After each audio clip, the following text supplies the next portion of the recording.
Hello, I am Mabel from Connected Hearts, and today it has just been on my heart to talk about loneliness, specifically loneliness in a relationship. A lot of times when you're in a relationship, nobody expects you to feel alone, but a lot of times, some of us feel alone, and it's very hard to explain to somebody else that you're alone when you have a partner. And so basically, that's what we're going to be talking about today. So I would like us to do a little exercise, A.c.E. So we're going to assess, communicate, and evaluate our loneliness and how we are communicating it to others. So first one for assess is, have you actually communicated what you need to your partner? A lot of times we need help, but we think we've communicated, but we really haven't. I.e., an example would be, I need help emptying the dishwasher. You see me busy and I'm emptying the dishwasher and you chilling and you're not helping me, and I'm getting frustrated because you're not helping me empty the dishwasher. And so my body language changes, where I'm slamming things and I'm making noises and all of those things because I'm trying to get your attention to help me. But the other person is sitting there like, if you need help, just say it. So that's just one example. It was the first thing that came to my mind. But there are so many other ways in which we need help in our household because we have a mountain of other things and we feel like the balance is not there. But is the balance not there because you are not verbally saying, I need help with X, Y, or Z?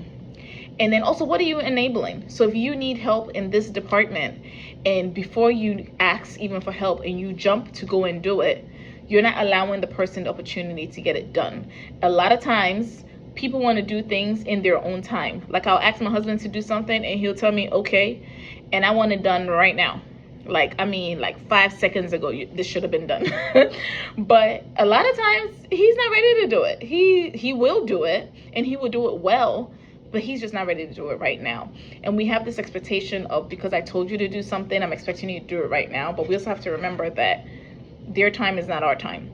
And just as long as they're willing to do it, we shouldn't be specifically, unless it's time sensitive. And if it is time sensitive, please explain clearly why it is time sensitive to the other person. But unless it's time sensitive, you can relax a little bit. Just relax. I'm speaking for myself, to myself as well, by the way. I'm not perfect, but we can relax a little bit. And then also, what is your delivery? Because if you ask somebody to do something and you say it in a snappy way, or you say it frustrated or whatever, chances of them actually doing it, very slim. And if they do it, they're going to give you an attitude. It's going to be a fight. It's going to just be negative. So what is the way that you're saying it? How are you communicating that you need help? Are you waiting until you are frustrated beyond belief and then exploding that I need help in this department? So what is the way that you're communicating it? Are you communicating it effectively? And then, is there a compromise? So I want this done, but maybe I can wait 30 minutes. Or I want this done the way I do it, like the way I do the laundry. I like the way I do the laundry, but maybe I can compromise to the way you do the laundry. I'm just saying household stuff because that's what came to my mind. But because I feel like a lot of times when we feel alone because we feel like we're carrying the load of everything. So hence the reason why my examples are household stuff, but this can apply to anything. And then so next, this is assessment. So we're assessing what are the things that we're enabling, how we communicating it, and what are some compromises that we can make. So the next thing that we're going to do is communicate. So assess. Next is communicate. Communicate. What is it specifically that I need help with? You can't just say I need help and expect the person to understand what you need help with. What is it specifically that you need help with? I need you to walk the dogs at this time in the morning because I am busy. Or not just I'm busy, but because I have to do the bed, I have to make breakfast, I have to do So what I would like is for you to take this off my plate. That's communicated clearly. I need help with mentally processing something, so I need to be able to talk it through with you. I need you to be a sounding board. I don't necessarily want you to give me feedback or tell me how to do it, but I just need a sounding board. So what specific thing do you need help? Don't say everything, because trust me, you're not going to get everything. And it's okay, because people don't read our minds. So specific, lay it out plain. This. If it's more than one thing, if it's one thing, just let it be plain. And also recognize that the way you do something is not necessarily the way that they will also want to do something. And then I have my sheet over here, by the way. So next is, how will it make it feel? How will it make you feel when the person does it? So if I said, I need you to walk the dogs in the morning, how will that make me feel? And I need to communicate that. It will make me feel like I'm supported. It will make me feel like the world is not on me. It will make me feel like you care. So it's not a dog, insert whatever it is that your issue is, but what is it going to make you feel like? And communicate it to your partner, because your partner 9 times out of 10 wants you to be happy, wants to support you, but sometimes they just don't know how, they don't know what you need. So if you say to them, oh, this is going to make me feel this, chances of them doing it because they want you to be happy, like sometimes we do and say things, but we don't really express how it makes us feel. And we say that this is our partner who's supposed to care about us and all that stuff, but they don't know what you want. So communicate it. And then also, how can you support your partner to understand and to execute what it is that you want? So I want something. How can I support Dennis to understand what I want and how to do something? So like, for instance, we had a shelf in our house for the kids that needed to be done. And I've been asking, and boy, the shelf did not get done. So I asked him, I would really like you to put up this shelf, not because I don't know how to do it, but because I just need you to take that off my plate. But I would really like you to put on this shelf. How can I help you to do this? And he was like, oh, well, I just want you to be next to me when I do it. Or I think the first thing that he said was he wants me to mark where he wants me to put it. So I, did my little tape, go here. and so I did exactly what he needed and stayed with him while he was, getting his stuff together, went to the house to go pick up his toolbox, because his toolbox was at my mom's house. So went back to my mom's house, picked up the toolbox. So although he's the one doing the task, I'm actively helping him do this task. And when I was at work, I came home and the shelf was up. And I came home and I was like, oh, well, dang, that's all I had to do. I've been asking for all these months. And all I had to do was mark the wall and help you get the toolbox and encourage you a little bit, and you got it done, and I didn't even know you were going to be doing it. Okay, I can do this.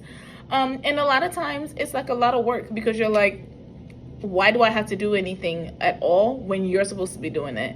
But sometimes our partner just wants us to be present. They don't want to feel like they're being told to do something. They want to feel like it's a partnership and that you're in it with them.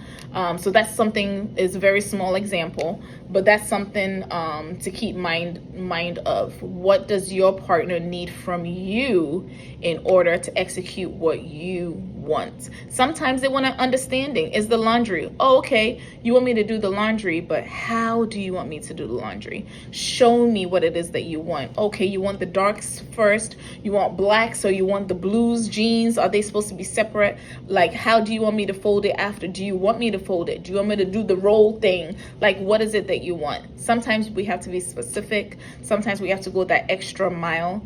And yes, in the beginning, it is annoying. It is so annoying. I get it. It is frustrating. I get it. But long-term wise, it pays off, because as you've taken that time to explain initially, it just gets better and better, and it's a build up, because then it doesn't just apply into that aspect, but it also goes into another aspect. So that was communicate what it is that you need. And then next, we're going to evaluate. So I have communicated what it is that I need to say to you. I'm evaluating, number one, what was my delivery? Because sometimes in our head, we're going to deliver it a certain way, but when our mouth opens, it comes out different. So I'm going to evaluate what I said. Did I communicate it the way I should have communicated it, or the way I wanted to communicate it? Was that communicated clearly? Facial expression from my partner. Did they understand what I was saying? Did they look like they were absorbing it, or did they feel like they were being attacked? Did I ask for feedback? But number one being, was I clear in what I needed? And then next would be also, was there a compromise? When I said, I need you to do this, did they come back and say, okay, I can do that, but I need X, Y, and Z? Did I understand that there was a compromise to be made? Am I okay with the compromise? And what does that compromise look like going forward? Because at the end of the day, we have standards and everything, but we can't just be doing what we want to do, especially in relation to somebody else. We have to be able to come up with the middle ground.